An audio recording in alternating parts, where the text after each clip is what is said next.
ఇప్పుడు ఇది చర్చ్ అనుకోండి, ఇది చర్చ్. ఈ చర్చిలో కిటికీలు ఉన్నాయి, కొమ్మాలు ఉన్నాయి, కుర్చీలు ఉన్నాయి, మైక్ ఉంది, సౌండ్ బాక్స్ ఉంది, సౌండ్ బాక్సెస్ ఉన్నాయి, లైట్లు ఉన్నాయి. ఇదంతా చర్చ్. ఇప్పుడు చర్చిలో ఒకటి మనం ఎక్స్ప్లెయిన్ చేయాలంటే ఎక్స్ప్లెయిన్ చేయొచ్చు. అలాగే దేవునిలో తండ్రి, కుమారుడు, పరిశుద్ధాత్ముడు అనే ముగ్గురు వ్యక్తిత్వ రూపములు కలిగిన ఏక వ్యక్తిగా దేవుడు ఉన్నాడు. దేవుడికి స్తోత్రం కలిగిన. అందుకే వాక్యము ఎవరంటే ప్రభువైన యేసుక్రీస్తు. ఆత్మ పరిశుద్ధాత్మ అంటే దేవుని ఆత్మ లేదా యెహోవా ఆత్మ లేకపోతే యేసుక్రీస్తు ఆత్మ. దేవునికి స్తోత్రం చెప్పండి. హల్లెలూయా.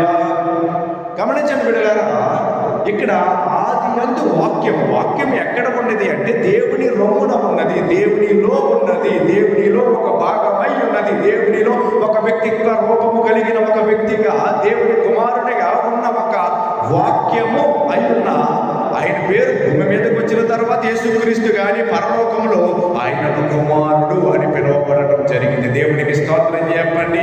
హల్లెలూయా. ఆ కుమారుడు ఎవరంటే భూమి మీదకి వచ్చిన తర్వాత ఆయన పేరు మరియకు తెలపబడిన పేరు, మానవ జాతికి రక్షణ ఇవ్వటానికి దేవుడు తెలియజేసిన పేరు ప్రభువైన యేసుక్రీస్తు. దేవునికి స్తోత్రం చెప్పండి. హల్లెలూయా.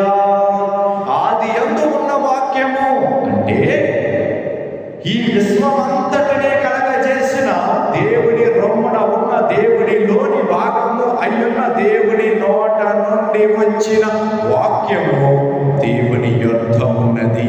దేవునిలో నుంచి బయటకు వచ్చిన వాక్యము దేవుని యొద్ద ఉన్నది. ఆ వాక్యము ఏం చేసిందయ్యా అంటే సమస్తాన్ని కలగజేసింది. దేవునికి స్తోత్రం చెప్పండి. హల్లెలూయా. ఆయన ఆది యందు దేవుని యొద్ద ఉండెను.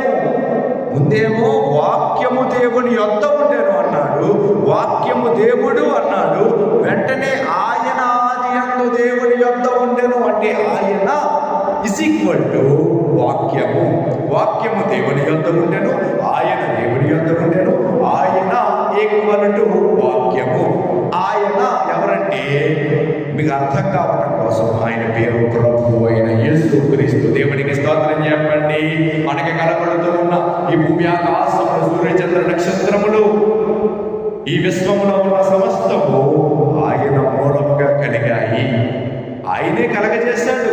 సృష్టికర్త ప్రభు అయిన యేసుక్రీస్తే, విశ్వ చక్రవర్తి ప్రభు అయిన యేసుక్రీస్తే